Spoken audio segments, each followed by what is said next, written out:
It was a Tuesday morning in October 2003. Paul McCartney was walking through Covent Garden in London, trying to be invisible. Baseball cap pulled low, sunglasses even though the sky was gray. Jacket collar turned up. He'd learned over the decades how to move through crowds without being recognized, how to become just another face in the sea of tourists and commuters and street performers that filled the cobblestone plaza. He wasn't trying to hide because he was ashamed. He was hiding because sometimes, even after 40 years of fame, he just wanted to be a person, to walk through his city, to buy a coffee, to watch the world move around him without feeling the weight of being Paul McCartney pressing down on his shoulders. The plaza was busy that morning, street performers everywhere, a juggler tossing flaming torches, a mime pretending to be trapped in a box, a classical quartet playing Vivaldi near the covered market. The usual controlled chaos of Covent Garden. Paul had walked through here 1,000 times. It was one of his favorite places in London, anonymous in the noise. But then he heard something that made him stop walking. A voice, rough, untrained, but singing with such raw honesty that it cut through all the other noise like a knife. Singing Let It Be, his song. The song he'd written in 1969 when the Beatles were falling apart. The song inspired by a dream about his mother, one of the most personal things he'd ever written, and someone was singing it badly. Off-key, missing notes, but with more soul than Paul had heard in years. Paul turned toward the sound. Across the plaza, near the steps leading down to the underground station, sat a man with a guitar. He was maybe 50 years old, maybe 60, hard to tell. Life had worn him down in a way that made age irrelevant. He was thin, too thin. His clothes were layers of worn fabric that didn't quite match. His hair was long and gray and matted. His face was weathered and lined and covered in a scraggly beard. He had a cardboard sign propped up next to his open guitar case. The sign said, "Veteran, homeless, anything helps, God bless." Paul stood there, 20 feet away, watching. The man's eyes were closed as he sang. His fingers moved across the guitar strings with surprising skill, despite the fact that the guitar was missing a string and looked like it might fall apart if you breathed on it too hard. He sang like he was alone in the world, like this was the only thing he had left that mattered. When I find myself in times of trouble, Mother Mary comes to me, speaking words of wisdom, let it be. His voice cracked on the high notes. He stumbled over the chord changes, but there was something in the way he sang those words. Times of trouble. Mother Mary, let it be. Like he understood them, like he'd lived them, like they weren't just lyrics to him. They were survival. Paul felt something tighten in his chest. He'd heard Let It Be performed thousands of times, by professionals, by amateurs, by choirs and orchestras, and drunks at karaoke bars. But this man, this homeless veteran sitting on cold stone steps with a broken guitar and desperate eyes, was singing it like it was a prayer. Like it was the only thing keeping him alive. Paul walked closer, slowly, trying not to draw attention. A few people had stopped to listen. A couple dropped coins in the guitar case. Most walked past without even glancing at him. Just another busker, just another invisible person on the streets of London. The man finished the song, opened his eyes, looked down at the guitar case. Maybe 15 pounds in coins and a few crumpled bills. He let out a long breath, like he'd been holding it the entire song. Then he looked up and saw Paul standing there. Just another guy in a baseball cap. Nothing special, nothing worth noticing. "Got any requests, mate?" the man asked.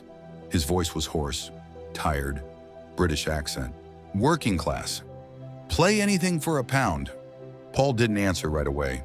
He just stood there studying the man's face, trying to see past the dirt in the exhaustion and the defeat, trying to understand who this person was, who he'd been before life had broken him down to this moment on these steps. "You play that song often?" Paul asked. The man nodded. "Every day. It's the only one people stop for. Beatles songs always bring in more.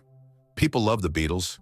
He said it like he was stating a fact, like the sky is blue, grass is green. People love the Beatles. "Why that one specifically?" The man looked down at his guitar, ran his fingers over the worn wood. My mom used to sing it to me. When I was a kid, when things got bad, she'd sing it and tell me everything would be all right, that we just had to let it be. He looked back up at Paul. She's gone now, 20 years, but when I sing it, I can still hear her voice. Paul felt his throat tighten. That's why he'd written the song, because his own mother, Mary, had come to him in a dream after she died, had told him to let it be, that everything would work out, and he'd woken up and written the song because he needed to remember that feeling, that comfort, that love. "What's your name?" Paul asked. Tommy Walsh." "You said you're a veteran, Tommy." Tommy nodded. "Falklands, 1982, Royal Navy, served on HMS Sheffield. Was there when we got hit by the Exocet missile, May 4th, 1982. 20 men died that day. I lived. Sometimes I'm not sure which of us got the better deal." His voice was flat when he said it. Matter of fact, like he'd told the story so many times it had lost all its edges, all its pain. But Paul could see the pain anyway, in his eyes, in the way his hands shook slightly as he held the guitar. "What happened after you came home?" Tommy shrugged. "Same thing that happens to a lot of us. Couldn't hold down a job, couldn't sleep, couldn't stop seeing the fire and the smoke and the faces of the men who didn't make it off that ship. Started drinking, lost my wife, lost my kids, lost my flat, lost everything. Been on the streets for 8 years now? This guitar is the only thing I've got left. Found it in a rubbish bin 5 years ago. Fixed it up as best I could. Taught myself to play. Turns out when you've got nothing else to do and nowhere else to be, you've got a lot of time to practice." Paul stood there, not knowing what to say. What do you say to a man who gave years of his life serving his country and ended up forgotten? What do you say to someone who'd lost everything and was now sitting on cold steps, playing a broken guitar for coins from strangers who barely glanced at him? Tommy looked at Paul, really looked at him. For the first time, there was a flicker of recognition in his eyes. He tilted his head slightly, squinted. "You look familiar. Do I know you?" Paul tensed, waiting. This was the moment, when recognition turned into disruption, when privacy ended and Paul McCartney, the celebrity, the legend, replaced Paul the person. "I don't think so," Paul said carefully. Tommy kept staring. Then he shook his head. "Nah, must be mistaken. You just have one of those faces." He went back to looking at his guitar, adjusted the tuning on one of the pegs even though the guitar was so out of tune it didn't matter. Paul made a decision. "Tommy, I want you to do something for me. Can you play Let It Be one more time? Just for me. Nobody else. Just you and me." Tommy looked confused. "You want a private concert? That'll be more than £1, mate." Paul pulled out his wallet, took out a £50 note, held it out. "Will this cover it?" Tommy's eyes went wide. He reached for the note like he thought it might disappear. "Are you serious?" "Dead serious. Play it for me. Like you played it for your mom. Like you play it when nobody's listening." Tommy took the money, folded it carefully and put it in his pocket. Then he positioned his fingers on the guitar, took a deep breath, and played. This time Paul heard everything he'd missed before. The skip in the rhythm where Tommy's fingers couldn't quite reach the fret fast enough because his hands were stiff from cold and hunger. The crack in his voice on the word trouble because Tommy knew trouble intimately. The way he closed his eyes when he sang Mother Mary because he wasn't thinking about the Virgin Mary. He was thinking about his mom, about being a kid, about a time before fire and death and losing everything. When Tommy finished, there were tears running down his face. He wiped them away quickly, embarrassed. "Sorry, sometimes it hits me, you know." "I know," Paul said quietly. "I wrote that song after my mother died. She came to me in a dream and told me to let it be, that everything would be okay. So I understand, more than you know." Tommy looked at him, really looked, and this time the recognition was complete. His mouth fell open, his eyes went wide. "Oh my God, you're him. You're Paul McCartney." Paul smiled. "Yeah, I'm him. I just played Let It Be for Paul McCartney. I just played your song. For you." "Oh my God, I'm so sorry. I butchered it. I must have sounded like a complete idiot." "No," Paul said firmly. "You didn't. You sang it better than I've heard it in years. Because you meant it. Every word. You weren't performing, you were surviving. And that's what that song was always meant to be. Survival. Tommy was shaking. I don't understand what's happening right now. Paul knelt down next to him. Tommy, I'm going to ask you a question, and I need you to be honest with me. What do you need? Right now. Today. What do you need to change your life? Tommy stared at him. What do I need? Yeah, what would help? What would make a difference? Tommy looked away. I don't know. Everything? Nothing? I'm too far gone, Mr. McCartney. I'm not one of those stories where someone swoops in and fixes everything. I'm broken. Have been for years. That's not what I asked. I asked what you need.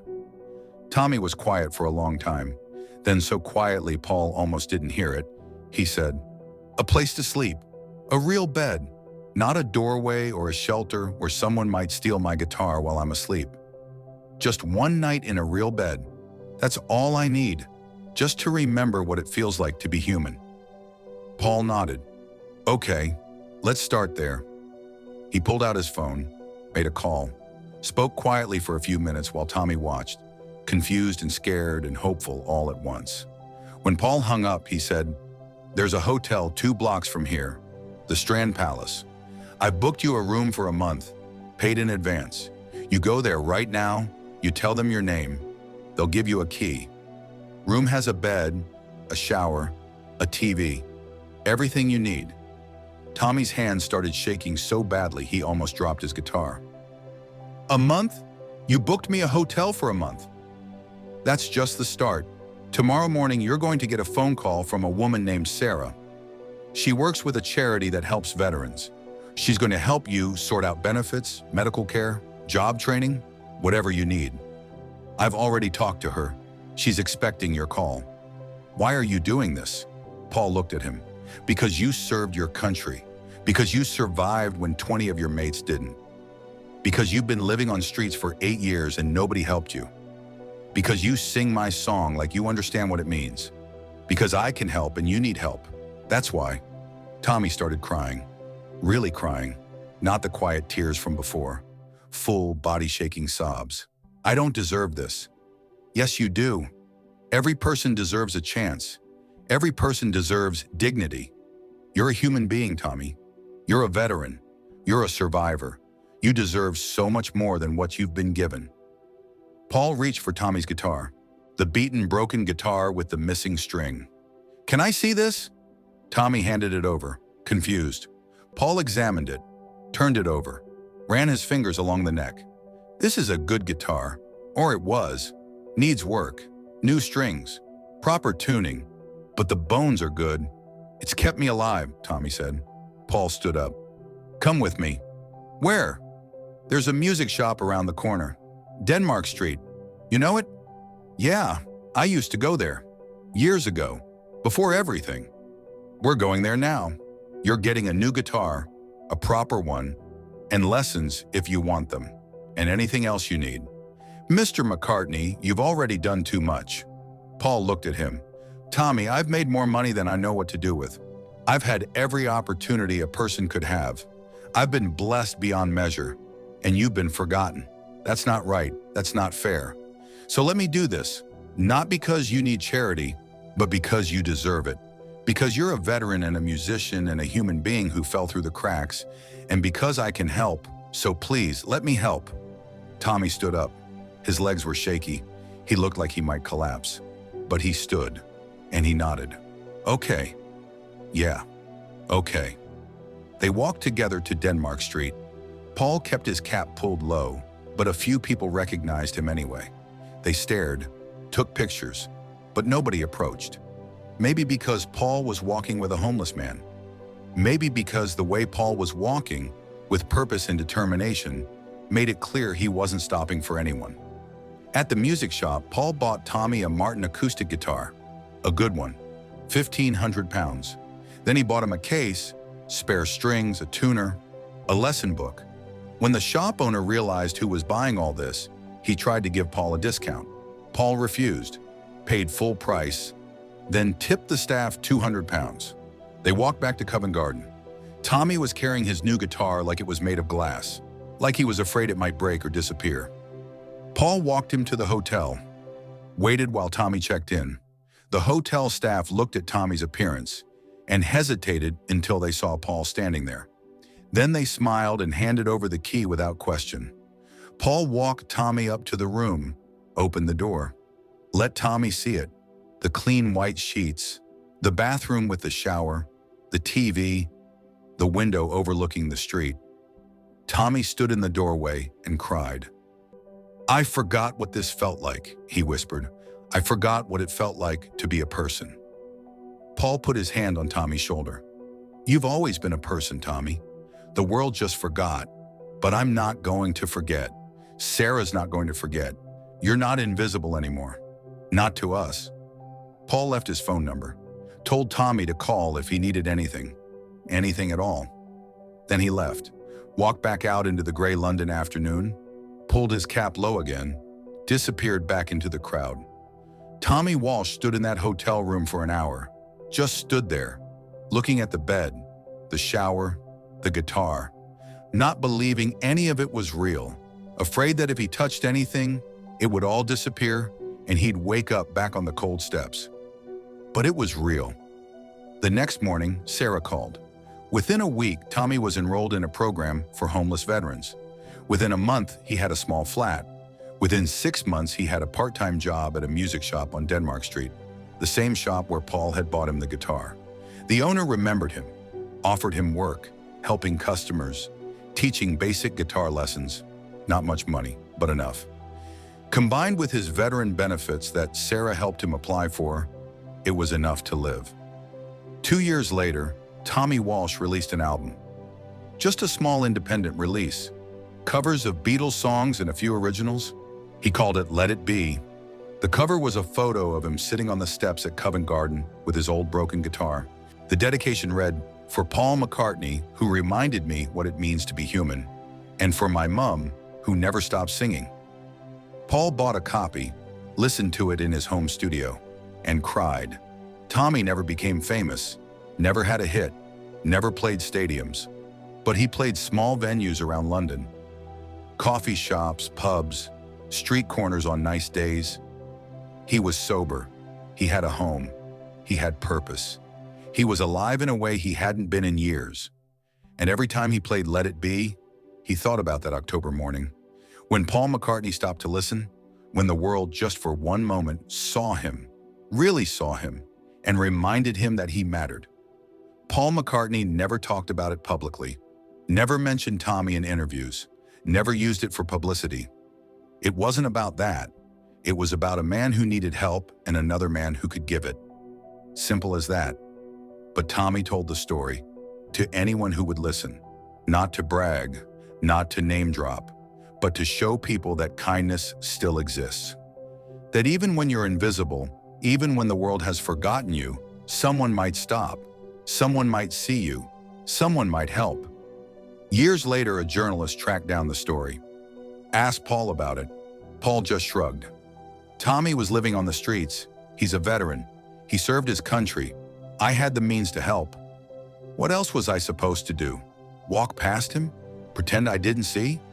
That's not who I want to be. That's the thing about Paul McCartney that people don't always understand. He wrote songs that changed the world.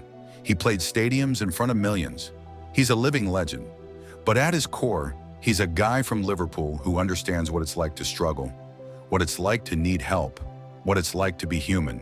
And on that October morning in 2003, when he heard a homeless veteran singing Let It Be on the steps of Covent Garden, Paul did what Paul does. He stopped, he listened, and he helped. Because that's what the song has always been about, letting things be, but also being there for people when they need you, being the comfort, being the hope, being the voice that says, you're not alone, you matter, let me help. Tommy Walsh is 71 now, still playing guitar, still living in London, still sober, still grateful, still human.